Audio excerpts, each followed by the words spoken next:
kid. I'm just here warming my hands by this candlelight. You know, sometimes in the winter, it's just a little chilly and sometimes your hands can get really cold.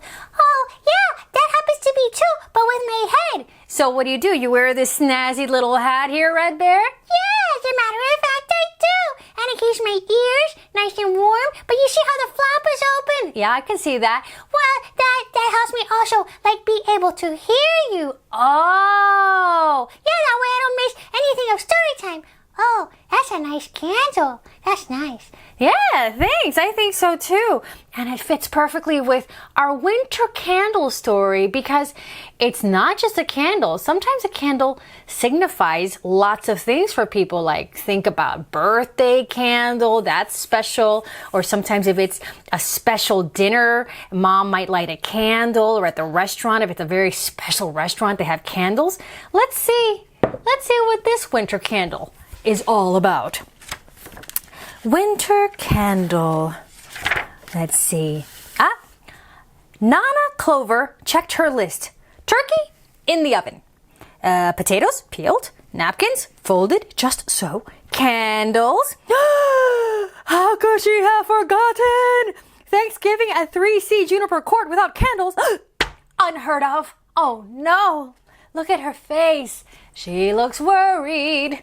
Of course. I mean, look at those beautiful candelabra she has there, and there are no candles to put in there. That will definitely make the table look kind of naked. Well, down she padded 3 flights to the super. Candles, Nana see? Asked Trev. He opened a drawer and handed her a lumpy stick of wax. It's not pretty, but it'll burn. Well, what did Nana Clover do? She spread some pine cones and leaves around the frumpy candle. By the time her Thanksgiving guests arrived, the centerpiece glowed. See? A little creativity and, a little candlelight makes everything look prettier. Even a lumpy candle. Well, 2 weeks later, 2G was in an uproar. So you see, we're in a tall building with lots of people living inside. The Havdalah candle's not here, Nat yelled from the closet. In the kitchen, Mom sighed. I forgot to buy a new one. Avi's lips quivered. But the stars will be out soon. Shasha, it's not the end of the world, Grandpa told the Danziger children. Avi, go ask a neighbor for a candle. What is Havdalah? It's a special ceremony that the Jewish people have. And you need a candle. Well, up. Avi clattered and ramped on. Oh, Nana Clover's door. Remember Nana from Thanksgiving? And down he clumped with the bumpy, drooping candle. That little candle right there. It didn't get all used up on Thanksgiving, so it lives to see another holiday. Well, Avi's brother stared. That's not a Havdalah candle, Sam groaned. It's not braided. It only has 1 wick, Nat complained. It's not pretty, agreed Grandpa, but a candle is blessed by what it does, not by how it looks. It'll shine. That's kind of deep wisdom there, Grandpa. It's not blessed by what it does. It's blessed by what it does, not by how it looks. Kind of like us, right? We're not judged by how we look, but on the content of our character. It'll shine. And shine it did as Mom raised it high. Grandpa said the blessing to end the Sabbath. Avi held his hands to the light. They'd never had a Havdalah candle that burned so bright. See? It was doing its job on earth. 4 mornings later, it was 4D's turn for disaster. Oh no. It's broken! Creston wailed and Liv came running down. 1, 2, 3, 4 candles on the St. Lucia crown and the 5th one snapped in 2. Our cousins will be here any minute, said Creston. How can I be St. Lucia with only 4 candles? Well, Liv started to cry. No St. Lucia crown and no special St. Lucia breakfast. Oh, see, because somebody has to wear the crown for this special holiday day. The Saints' Day. Girls, we have plenty of time, Mom reassured them. Creston, go ask a neighbor for another candle. Oh, do you have a feeling you know what's going to happen here? Down Creston dashed 2 flights to the Danzingers and came back with the funniest looking candle the girls had ever seen. Oh, everyone will laugh at me, moped Creston. I keep saying Creston. It's Creston. That happens a lot with Kirstens. But Nobody laughed, because as Creston carried in the teapot and St. Lucia buns, the funny-looking candle gleamed as brightly as the Star of Bethlehem. Look at what a beautiful crown. That is, what a beautiful tradition. Candles just make everything more festive, don't they? Well, winter came, snow fell, and presents were exchanged. The new year began, and in 5A, it began, with a calamity. Jamila's got something in her mouth, Dante hollered, and I don't think it's food. Dad scooped up the baby and stuck his finger in her mouth. A piece of wax, a bit of string. Babies will put the craziest things in their mouths. Oh no, Dante howled. Jamila ate the faith candle for the Kinara. Go see if the Ericksons have one, his sister Monet suggested. Okay. Well, here we go. Down the stairs, Dante plodded and... You're lucky. We still have this one, Creston said. She handed him the bedraggled little candle. Wow, I'm going to call this the little candle that could. But Dante, well, he didn't feel lucky. He doesn't look like he feels real lucky either. How could they talk about faith with that sorry thing? And he wasn't even the right color. But you know, this candle, it's an overachiever. When Dad lit the stubby candle, the flame leaped and danced, inviting the other 6 candles to do the same. Look at that. Their holiday tradition intact. A few days later came the biggest snowstorm of the season. Snow blanketed the front steps and made drifts on the windowsills. Look at that. Snow everywhere in the city. Then just after nightfall, the electricity went out. Flashlight beams flickered in a few windows. Oh no. Lights out. That happens in big storms sometimes. Snow and rain. In 5B, the newest family at Juniper Court huddled together in the dark. Their clothes were still in suitcases and their dishes were still in boxes. Look at that. And Papa was somewhere in the city with a moving truck full of furniture. How will Papa find us? Nazreen asked. The street lights are out.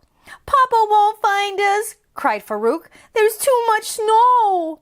Of course he will find us, Mama said. Nazreen, go next door and ask the neighbors for a candle. We'll put it in the window to light Papa's way. I wonder if that'll work. Next door, Dante scratched his head. I think there's one left from Kwanzaa, he told Nazreen. He returned with a lump of wax that looked like a fairy tale troll. Look at that. How many special festive occasions has this candle been a part of already? This is a popular candle. Nazreen's mother took this candle, lit it, set it on the windowsill. How's Papa going to see one little candle in such a big city? Farouk asked. But as they watched, the flame shimmered and grew and did its magical candle thing that it does so brilliantly.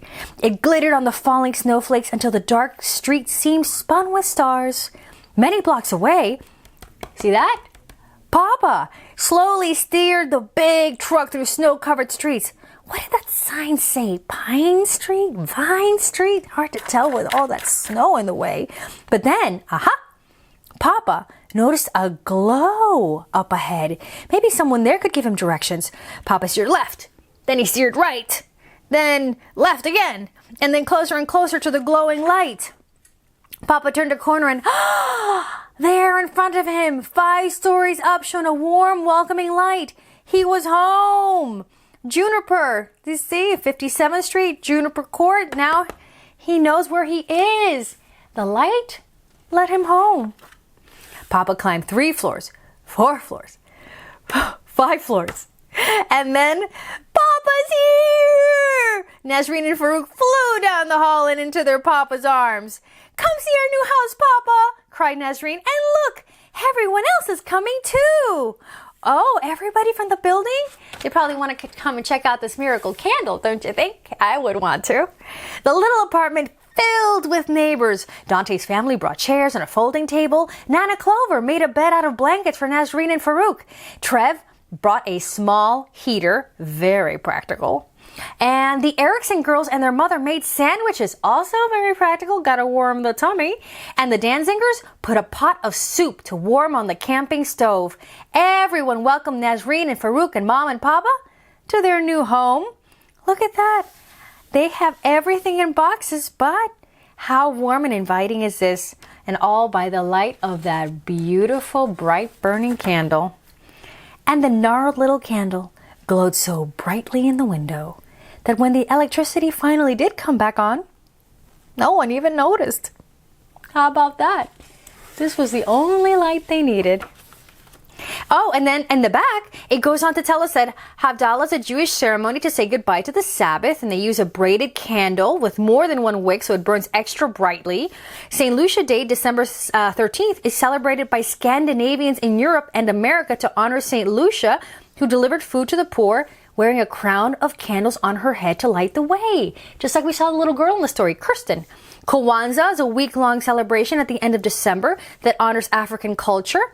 And see, everybody and all walks of faith use a candle. Isn't that something? And here, we use it to stay warm also. And everybody can use that. Don't you think, Red Bear?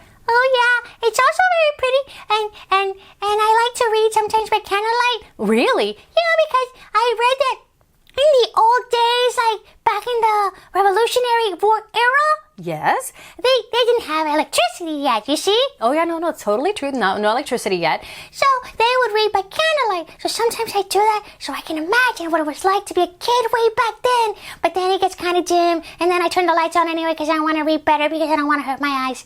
Well, that's probably a good idea, but it's always nice to have a candle for the aroma. And because it's festive, it feels special when the candles is on, and I like the smell. Yeah, it is a good one, isn't it? It smells like the ocean? Yep, I got an ocean candle. That's why it's blue. Nice. Okay, kid. Well, I'm going to go do some homework. I hope that you like KidTime StoryTime. Yes, I hope that you like KidTime StoryTime too. And always keep the flame burning. Oh, yeah. That's a nice thought.